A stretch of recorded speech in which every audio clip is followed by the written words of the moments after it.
এই পৃথিবীর জীবনে আপনি কখনো সমস্যা ছাড়া থাকতে পারবেন না। আল্লাহর কাছাকাছি মানুষদের জীবনী পড়লে আপনি দেখবেন তাদের জীবন ছিল সমস্যায় পরিপূর্ণ। যখন মানুষ আপনাকে বলতে থাকে আল্লাহ তোমাকে অপছন্দ করেন, তাই তোমার জীবনে এসব ঘটছে, বিপরীতে আপনিও ভাবতে শুরু করে দেন আল্লাহ মনে হয় আমাকে শাস্তি দিচ্ছেন। আমাদের সবারই জীবনে কোনো না কোনো সমস্যা রয়েছে যা আমাদের শান্তিতে ঘুমাতে দেয় না। আর আমরা ভাবতে থাকি ওহ ভাই, যদি এই সমস্যাটা চলে যেত অনেক ভালো থাকতাম। কিন্তু জানেন কি হয়?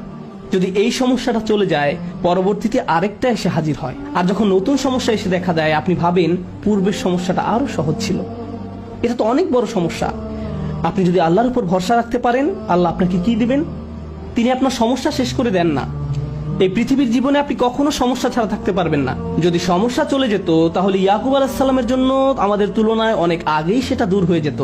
যদি ঈমান থাকার মানে হয় আপনার কোনো সমস্যা থাকবে না, তাহলে মরিয়ম আলাইহিস সালামের কোনো সমস্যা থাকা উচিত ছিল না। রাসূল সাল্লাল্লাহু আলাইহি সাল্লামেরও কোনো সমস্যা থাকার কথা ছিল না। আল্লাহর কাছাকাছি মানুষদের জীবনী পড়লে আপনি দেখবেন তাদের জীবন ছিল সমস্যায় পরিপূর্ণ, বড় বড় সমস্যা। আর আপনি শুধু এই সমস্যাগুলোর কথাই পড়ছেন। আপনি পড়ছেন তারা কিভাবে একটা সমস্যা থেকে আরেকটা সমস্যা জীবন অতিবাহিত করে গেছেন। আল্লাহর একজন মহান রসুল ছিলেন ইউসুফ আলাইহিস সালাম। তার জীবনের দিকে তাকালে দেখবেন ছোটবেলা থেকেই তিনি সমস্যায় আক্রান্ত ছিলেন। তাহলে আমি এই প্রশ্নটি বারবার করছি, আল্লাহ তাহলে আপনাকে কি দিচ্ছেন? আপনার জীবনের অতি ভয়াবহ সমস্যার সময় যখন আল্লাহর উপর পূর্ণ বিশ্বাস রাখেন, এর বিনিময়ে আল্লাহর কাছ থেকে কি পাবেন? যখন মানুষ আপনাকে বলতে থাকে আল্লাহ তোমাকে অপছন্দ করেন, তাই তোমার জীবনে এসব ঘটছে, বিপরীতে আপনিও ভাবতে শুরু করে দেন আল্লাহ মনে হয় আমাকে শাস্তি দিচ্ছেন, তাই আমার জীবনে এসব বিপদ আপদ ঘটছে।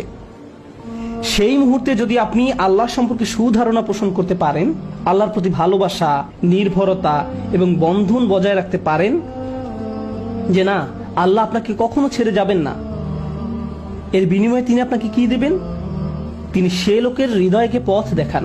আমি আপনাদের গ্যারান্টি দিচ্ছি, যদি আপনার সমস্যা চলে যায়, যদি সে সমস্যাটা অর্থ সংক্রান্ত হয়ে থাকে, এরপর অর্থ আসতে থাকে, যদি এটা পারিবারিক সমস্যা হয়ে থাকে এবং সমস্যাটা দূর হয়ে যায়, এই দুনিয়ার কোনো অর্জনই সেই একটা গিফটের তুলনায় কোনো মূল্য বহন করে না।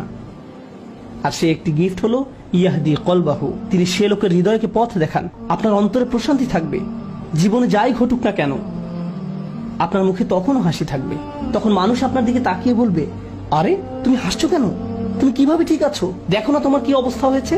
আপনি তখন বলবেন হ্যাঁ, সব ঠিক আছে। যদি আপনি এই আচরণ রপ্ত করতে পারেন, এমন অনেক মানুষ রয়েছে যাদের টাকার কোনো অভাব নেই, তারপরেও তারা ঘুমাতে পারে না। আপনার কল্পনায় যেসব কিছু মানুষের জন্য সুখ নিয়ে আসার কথা তার সবই তাদের আছে, কিন্তু তবু তাদের মানসিক শান্তি নেই। তাদের নেই সেটা। তারা নিজেদের উপর খুশি নয়, বিভিন্ন রকম ড্রাগ এবং মদ পান করে, বাস্তব দুনিয়া থেকে নিজেদের সরিয়ে রাখে। তারা বাস্তবতার মুখোমুখি হতে পারে না। অন্য মানুষরা তাদের ভিডিও দেখে বলে ওয়াও, তাদের বাচ্চাদের দোলনাটা কি সুন্দর, তাদের গাড়িটাও কি চমৎকার, আমরাও এগুলো চাই। ইয়া লাইতালানা মিসলা মা উতিয়া করুন, ইস কারুনের যা আছে আমার যদি তা থাকতো। বসের মতো জীবন। পক্ষান্তরে আপনি যদি আল্লাহর দিকে ফিরেন, তাহলে তিনি আপনাকে এমন কিছু দান করবেন যা কোনো টাকার অঙ্কে কেনা সম্ভব নয়। খ্যাতি বা জনপ্রিয়তা যা আপনাকে দিতে পারবে না। আর তা হলো ইয়াহদি কলবাহু, তিনি আপনার হৃদয়কে পথ দেখাবেন। এটাই ঈমানের সর্বশ্রেষ্ঠ পুরস্কার। এটাই হলো বিপদে পড়ার সর্বশ্রেষ্ঠ পুরস্কার।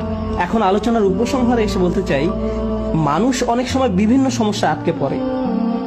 আপনি আটকে পড়েছেন, আমি আটকে পড়েছি। কখনো কখনো আমরা এখান থেকে মুক্তির কোনো উপায় দেখি না।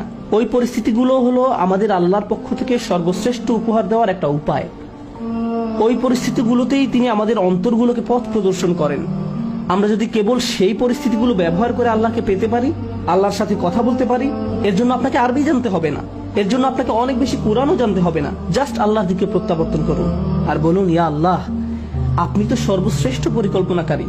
ইয়া আল্লাহ, আপনার মতো কেউ আমাকে ভালোবাসে না, কেউ আমার প্রতি আপনার মতো যত্নবান নয়। এটা কখনোই সম্ভব নয় যে আপনি আন্তরিকতার সাথে আল্লাহর নিকট হেদায়েত কামনা করবেন আর তিনি আপনাকে ফিরিয়ে দেবেন। আপনি যদি আল্লাহর কাছে একটা গাড়ি চান, তিনি হয়তো আপনাকে তা নাও দিতে পারেন। একটা বাড়ি চান, তিনি হয়তো আপনাকে তা নাও দিতে পারেন। আপনি যদি তার নিকট আপনার রোগ ভালো করে দেওয়ার জন্য দোয়া করেন, হয়তো তিনি ভালো করবেন অথবা ভালো করবেন না। কিন্তু একটি বিষয়ে নিশ্চিত তিনি আপনাকে দিবেন, যদি আপনি আন্তরিকতার সাথে প্রার্থনা করেন, আর তা হলো হেদায়েত। তার সন্তুষ্টিপ্রাপ্ত বান্দাদের দলে চলার পথ, গাইডেন্স, তিনি আপনাকে এটা দেবেন। আর যখন তিনি আপনাকে এটা দান করবেন, তখন এমনিতেই অন্য সব সমস্যার সমাধান হয়ে যাবে। আল্লাহ তাআলা আমাদেরকে সেসব মানুষদের অন্তর্ভুক্ত করুন যারা সত্যিকার অর্থে তার নিকট হেদায়েত চায়, আর আমাদের জীবনের সকল সমস্যাগুলোকে তার কাছাকাছি হওয়ার মাধ্যমে পরিণত করুন, যেন তার নিকট থেকে আমরা হেদায়েত পেতে পারি।